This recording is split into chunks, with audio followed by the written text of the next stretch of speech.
नमस्कार दोस्तों। आज मैं आप सबको मालती जोशी जी द्वारा लिखित एक कहानी कटघरे में रिश्ते सुनाने जा रही हूँ।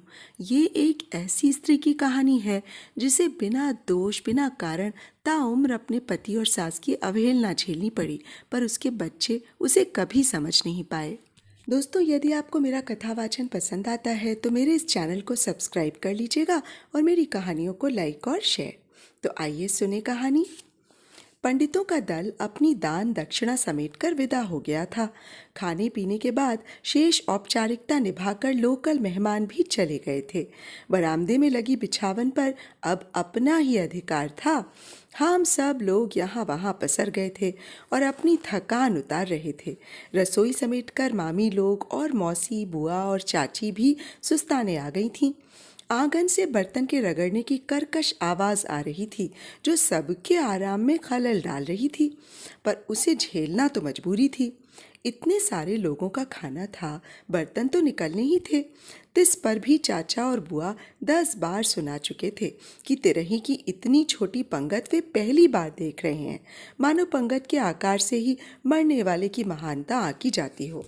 हम लोग अभी अलसाए से ऊँघ ही रहे थे कि एक कार टैक्सी दरवाजे पर आकर रुकी। हम सब उठ बैठे। तिरही के बाद अब ये कौन मेहमान आए हैं? तभी चाचा जी के मोहित ने बताया कि टैक्सी भैया के लिए आ रही है। अंकित के लिए? अंकित कहाँ जा रहा है? उत्तर में अंकित ही सामने आ खड़ा हुआ। धोती कुर्ता उतारकर उसने पैंट शर्ट पहन लिया था। उसके कंधे पर एक बैग था और दूसरे हाथ से वो ट्रॉली बैग थामे हुए था। तुम कहाँ चल दिए भाई? मामा ने पूछा। मेरी मुंबई से अर्ली मॉर्निंग फ्लाइट है, उसके लिए यहाँ से 6 बजे वाली फ्लाइट पकड़ना ज़रूरी है। इतनी जल्दी? मैं कहते कहते रुक गई। पता नहीं ये सब कहने का मुझे अधिकार है भी या नहीं। अंकित ने मेरा बुदबुदाना सुन लिया था। जल्दी कहाँ दीदी, पूरे 13 दिन तो रह लिया, सारे काम हो गए, अब बचा खुचा चाचा जी देख लेंगे। उसने बैग नीचे रखकर सबके पैर छू लिए। मुझे हल्के से गले लगाकर टेक केयर कहा। मोहित रोहित के कंधे को थपथपाकर सीधे गाड़ी में जा बैठा। हम खिड़की से उसका हाथ हिलाना देखते रहे और गाड़ी आंखों से ओझल हो गई। कुछ देर सन्नाटा सा छाया रहा। फिर चाचा जी बोले, बच्चे को परदेश में भेजने का हश्र देख लिया। बाप को मरे अभी 15 दिन भी नहीं हुए हैं और हजरत उड़ लिए। दिस इज शेयर इंसल्ट यार, फूफा जी बोले। मेहमान अभी विदा हुए नहीं हैं और घर का खास आदमी ही रवाना हो गया। आप चिंता क्यों करते हैं, मैं हूं ना अभी। चाचा जी ने उन्हें दिलासा दी। हाँ, बचा खुचा समेटने के लिए तुम ही से तो कहा गया है। मौसी ने तब बड़े ही कातर स्वर में पूछा, अनु तुम तो अभी कुछ दिन रहोगी ना? हाँ मौसी, इसीलिए तो देर से आई हूँ, ताकि सब लोगों के जाने के बाद मम्मी के पास कुछ दिन रह सकूं।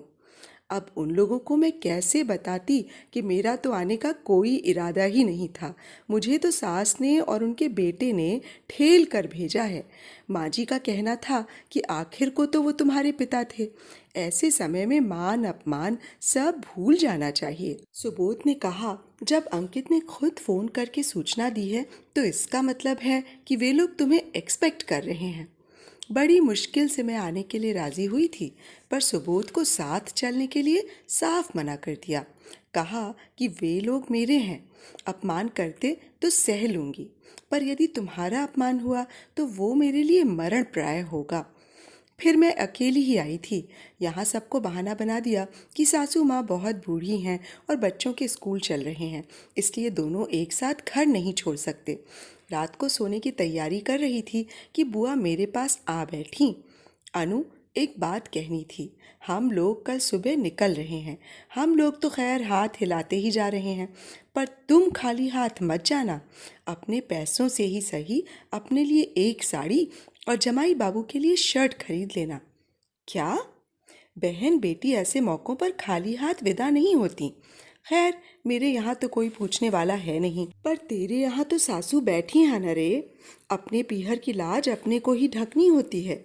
मैं कसैली हंसी हंस दी। बुआ, मैं तो शादी पर भी घर से खाली हाथ ही गई थी। मेरे यहाँ किसी तीज त्योहार पर कोई नेक नहीं आया।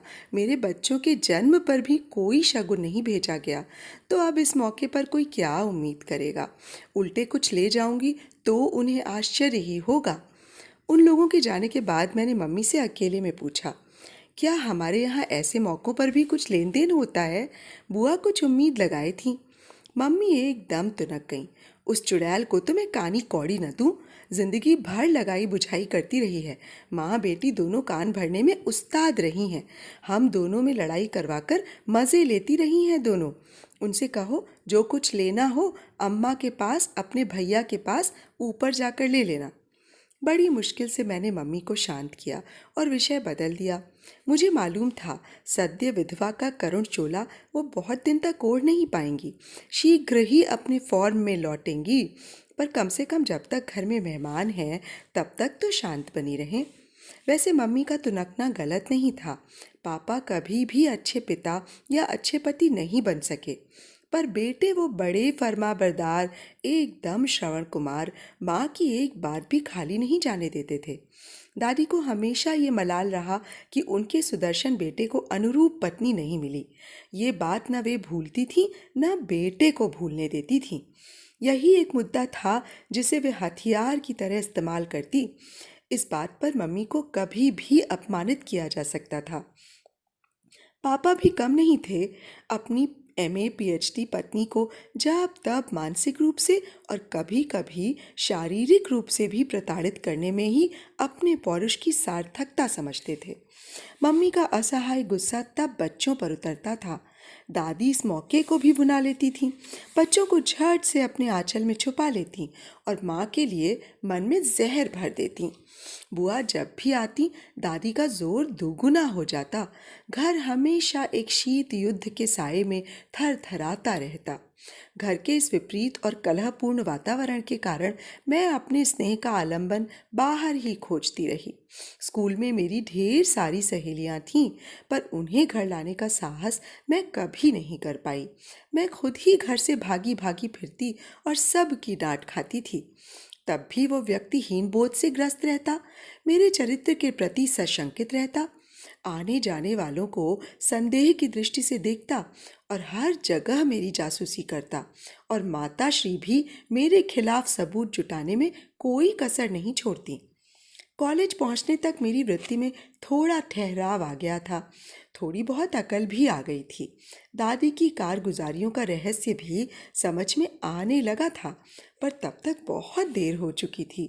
दादी संसार से जा चुकी थी और जितना नुकसान होना था हो चुका था। घर की परिस्थितियों के कारण ही शायद मैं जल्दी परिपक्व हो गई थी। जिस तिस के गले में बाहें डालना मैंने छोड़ दिया था।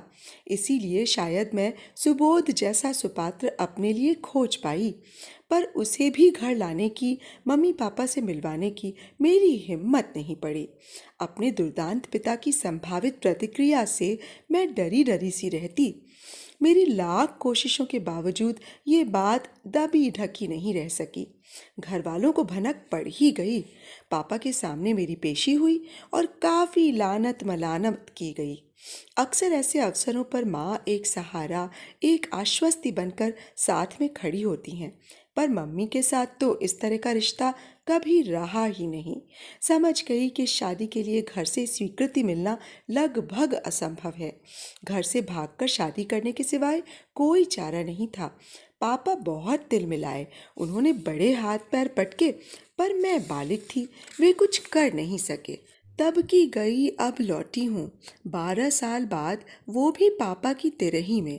एक बात ज़रूर कहूँगी, सुबोध के घर में मेरा हार्दिक स्वागत हुआ। उसकी माँ ने अपना ममता भरा हाथ मेरे सिर पर रखा और वो आश्वस्ति दी जिसकी अपेक्षा बच्चे अपनी माँ से करते हैं। सब लोगों के चले जाने के बाद घर में मम्मी के साथ अकेले रहना बड़ा असहज लगा। हम लोगों के बीच कभी कोई आत्मीयता नहीं रही, संवाद नहीं रहा। बचपन में दादी ने हम लोगों को अपने में शामिल कर दिया था। अब दादी नहीं थी, पर मम्मी से वो अव्यक्त दूरी वैसी ही बनी हुई थी। मैं दिन भर बिखरे घर को समेटने में लगी रहती। वो काम ज़रूरी भी था और उससे समय भी अच्छा कट जाता था। एक दिन मैंने कहा, अंकित कुछ दिन और ठहर जाता, तुम्हें साथ लेकर ही चला जाता। जितने दिन रह लिया बहुत है, बार बार भुनभुना रहा था। 13 days इज टू मच यार।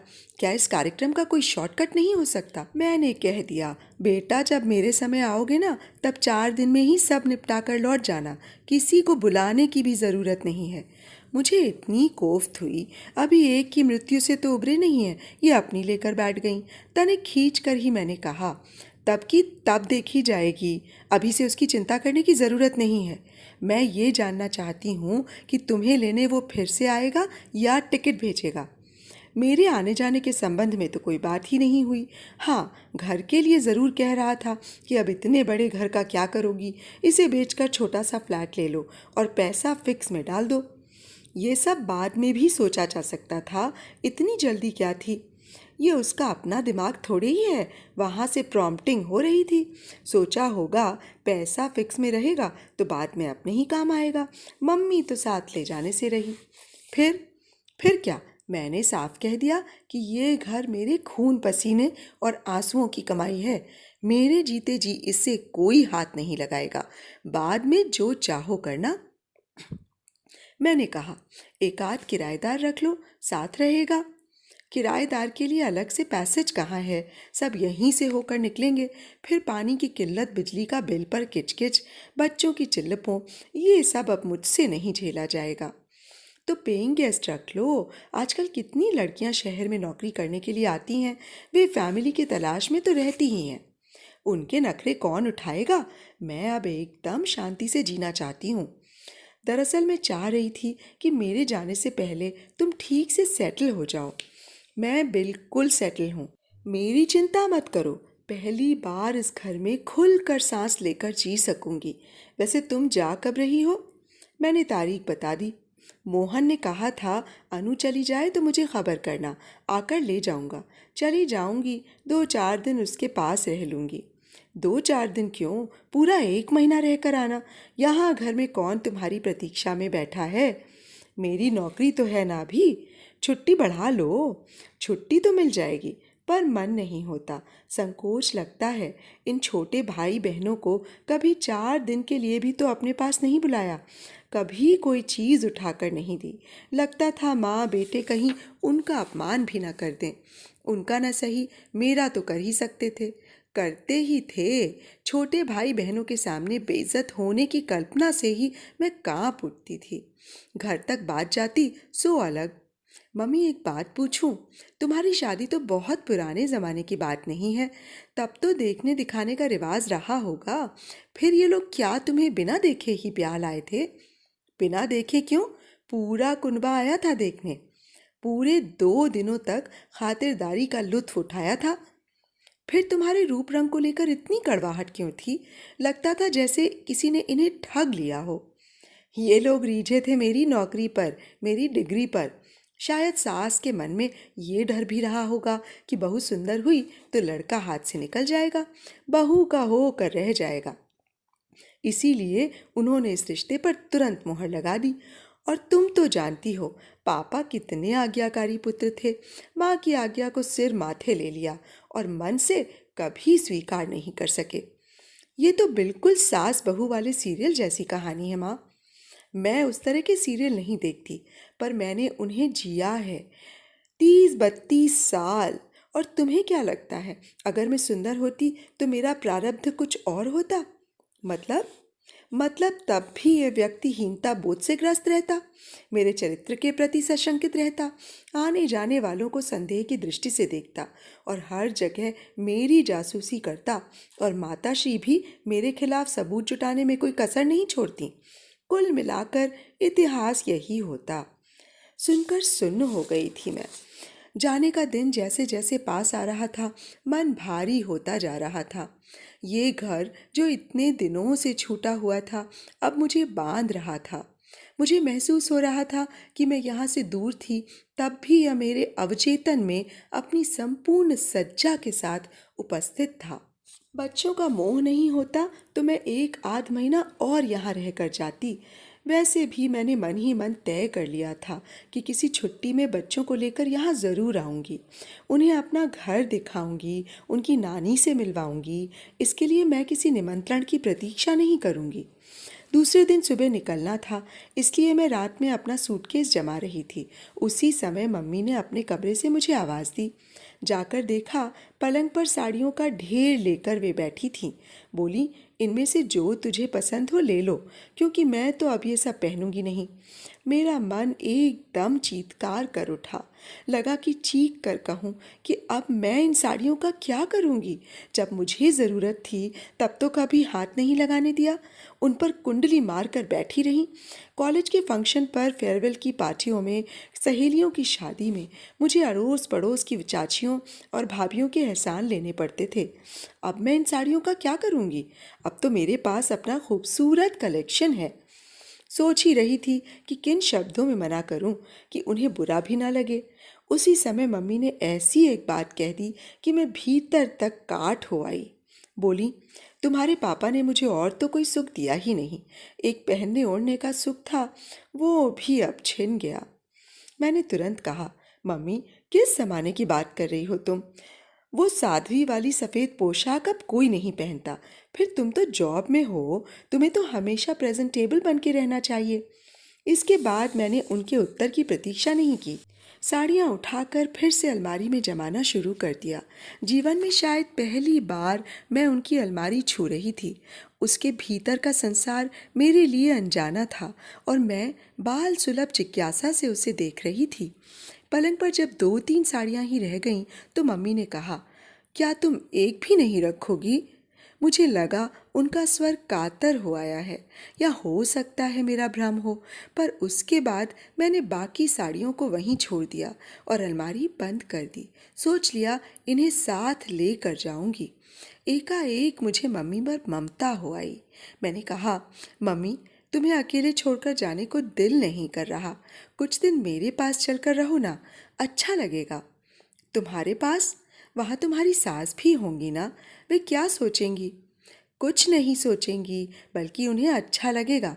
वे पारंपरिक सासों की तरह नहीं हैं, एकदम अलग हैं। तब तो उनसे ज़रूर मिलना चाहूँगी, पर उससे पहले थोड़ा मन तो बनाना होगा ना, हिम्मत जुटानी होगी। और मेरे अकेलेपन की चिंता मत करो बेटा, मैं तो सदा से अकेली हूँ। भरे पूरे परिवार के बीच भी अकेली थी। ना पति अपने थे, ना बच्चे। सास ननद का तो खैर सवाल ही नहीं उठता। शुरू शुरू में देवर ने थोड़ा अपनापन जताया था, पर उसके इतने अर्थ निकाले गए कि वे बेचारे भाग खड़े हुए। अब तो इस अकेलेपन की आदत सी पड़ गई है, बल्कि भीड़ में जी घबराता है। मम्मी ने हम सब को, मुझे, अंकित और पापा को कटघरे में खड़ा कर दिया था और हमारे पास बचाव की कोई दलील नहीं थी। तो अभी आप सुन रहे थे मालती जोशी जी द्वारा लिखित एक कहानी, कटघरे में रिश्ते। तो देखा दोस्तों, रिश्ते कितने अनर्थक हो जाते हैं यदि वे कोई खुशी न दे सकें और सिर्फ दुख का कारण बन जाएं। तो आप सब मुझे इजाज़त दीजिए। आप सबके समय के लिए आप सबका बहुत बहुत धन्यवाद। नमस्कार।